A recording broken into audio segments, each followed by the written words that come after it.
Dr. Richard Lee resmi dilaporkan oleh pengacara Persatuan Dukun, Firdaus Oiwobo. Richard Lee memberi tanggapan soal pelaporan tersebut. Untuk diketahui, Firdaus Oiwobo resmi melaporkan Richard Lee ke Polda Metro Jakarta Selatan. Pengacara Persatuan Dukun tersebut melaporkan Richard Lee karena ia dianggap merugikan beberapa dukun. Akibat dari laporan tersebut Richard Lee terancam hukuman 4 tahun penjara. Dikutip dari kanal YouTube Intense Investigasi, Richard Lee memberi tanggapan soal dirinya dilaporkan oleh Persatuan Dukun. "Saya juga bingung, aku sampai kasih tahu ke pengacaraku kan, ini deliknya di mana ya?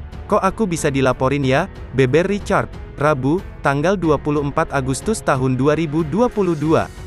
"Kok bisa diterima ya laporannya? Aku juga bingung," imbuhnya. Ia juga menjelaskan mengenai kejadian sebenarnya kepada awak media. "Saya kan nanya, Mas Jindan bisanya apa? Terus dia bilang dia kebal tembak, boleh nggak tes? Terus kalau dia nggak bisa kenapa nyalahin saya?" terang Dr. Richard.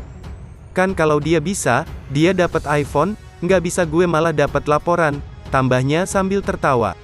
Sementara itu, pengacara Persatuan Dukun melaporkan Dr. Richard karena geram dengan sikapnya.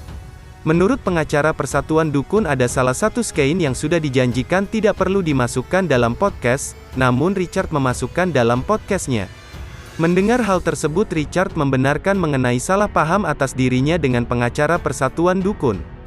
"Pertama dia udah minta detail pertanyaan, kita kasih semua pertanyaannya, semua pertanyaan itu ditanyakan ke dalam podcast," jelas Richard. "Kan podcast ini kan mengalir ngobrolnya, di tengah-tengah dia ngomong sudah melebar ini, saya bilang nanti saya cut. Maksud saya cut bukan bagian itu, yang saya maksud bagian cut itu adalah ada bagian tusuk, diiris, itu akan saya cut. Bukan obrolannya yang di-cut, kalau dia lagi mengiris lidah pasti akan saya cut pasti, kalau obrolannya ngapain saya cut," sambungnya.